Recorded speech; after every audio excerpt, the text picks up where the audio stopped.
আসসালামু আলাইকুম। সবাইকে অনেক অনেক শুভেচ্ছা এবং স্বাগত জানিয়ে আজকে ভিডিওটা আমি শুরু করতেছি। তো আমি অফ ক্যামেরাতে এখানে সব কিছু রেডি করে নিয়েছি। আর আজকে তেলের পিঠা বানাবো।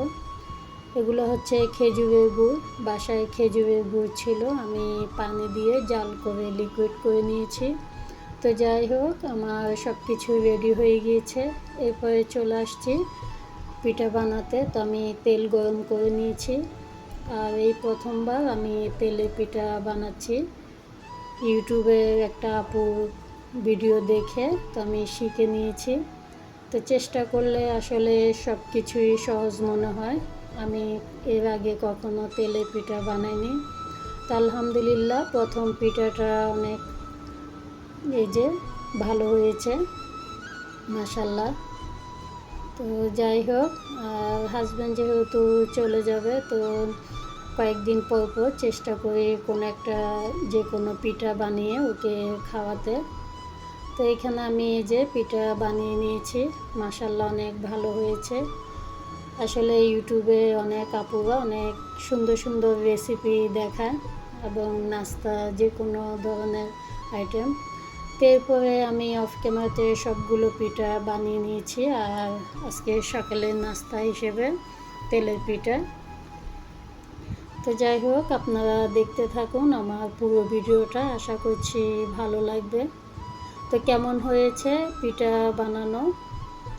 অনেক ভালো হয়েছে আর খেতেও অনেক মজা।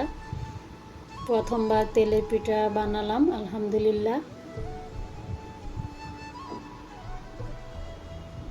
তো এই যে আমি আপনাদের সঙ্গে শেয়ার করতেছি এগুলি কেমন হয়েছে।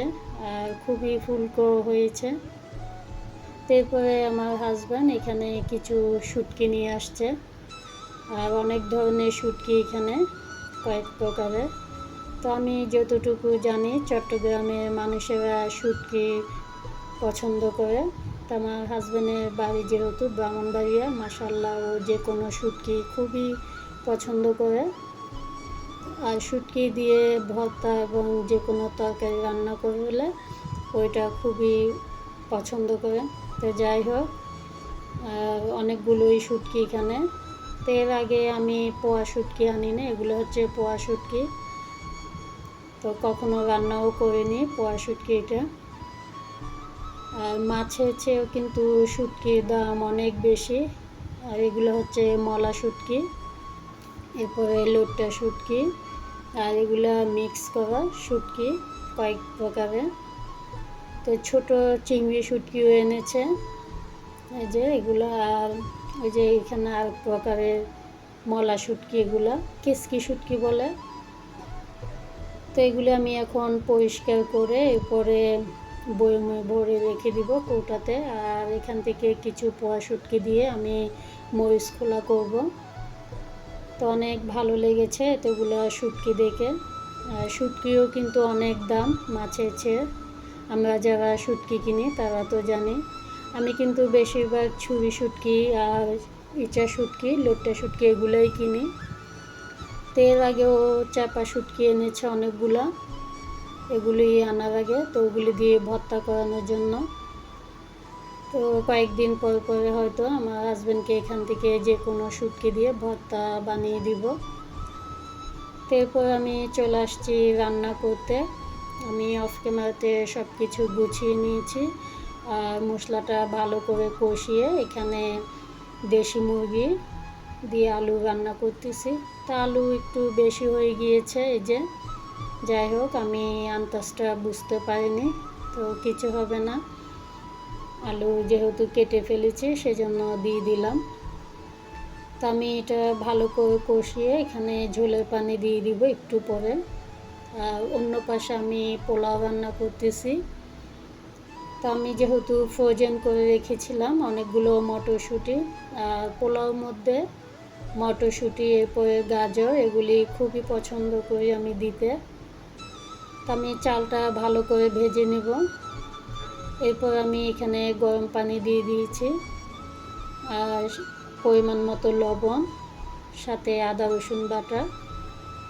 তা আদা রসুন বাটাটা আমি এটা চাল ভাজার সময় দেই না, এটা যখন পানি দিব তখন আমি আদা রসুনটা দিয়ে দিই এখানে, না হলে কিন্তু চালগুলা লাল হয়ে যায় আর পোলাওটাও দেখতে তেমন একটা সুন্দর লাগে না। তো এদিকে আমার মুরগি মাংসটা কষানো হয়ে গিয়েছে, ঝোলের পানি পরিমাণ মতো দিয়ে আমি রান্না করে নিব। আর যে কোনো তরকারিতে আমি গরম পানিটাই বেশিরভাগ দিই, খুবই ভালো লাগে আর খুব তাড়াতাড়ি হয়ে যায় রান্নাটা। তো যাই হোক, আমি অফ ক্যামেরাতে এগুলো রান্না করে নিব।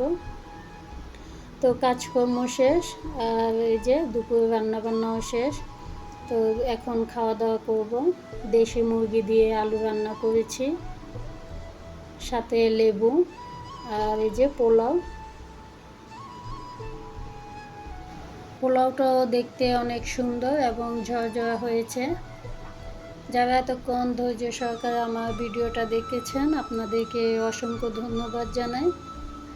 আর বাসায় কোক ছিল ফ্রিজে, এটাও নামিয়ে নিয়েছি। তো এখন দুপুরে খাওয়া দাওয়া করব। আর এটা হচ্ছে মহরমের দিনের ভিডিও, আমরা রোজা ছিলাম। আসরের নামাজ শেষ করে আমি এই যে ইফতারি রেডি করতে চলে আসছি রান্নাঘরে। আর আমি অফ ক্যামেরাতে সব কিছু রেডি করে নিয়েছি। তো আলুর চপগুলো আমি বানিয়ে নিয়ে এরপরে ভেজে নেব। তেমন আয়োজন করিনি ইফতারে, যা ছিল বাসায় এগুলো দিয়ে ইফতার করব।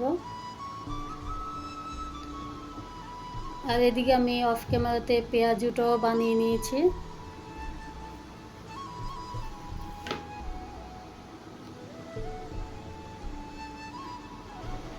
আর বাসায় বেগুনি ছিল না যেহেতু, সেজন্য বেগুনিটাও বানাতে পারিনি। এই যে আমার ছোলা বুট এটাও রান্না হয়ে গিয়েছে। এখানে আলুর চপ, পেঁয়াজু আর এদিকে আম কেটে নিয়েছি, সাথে খেজুর, এরপরে সালাদ, শরবত। তো এগুলোই ইফতারের আয়োজন আলহামদুলিল্লাহ।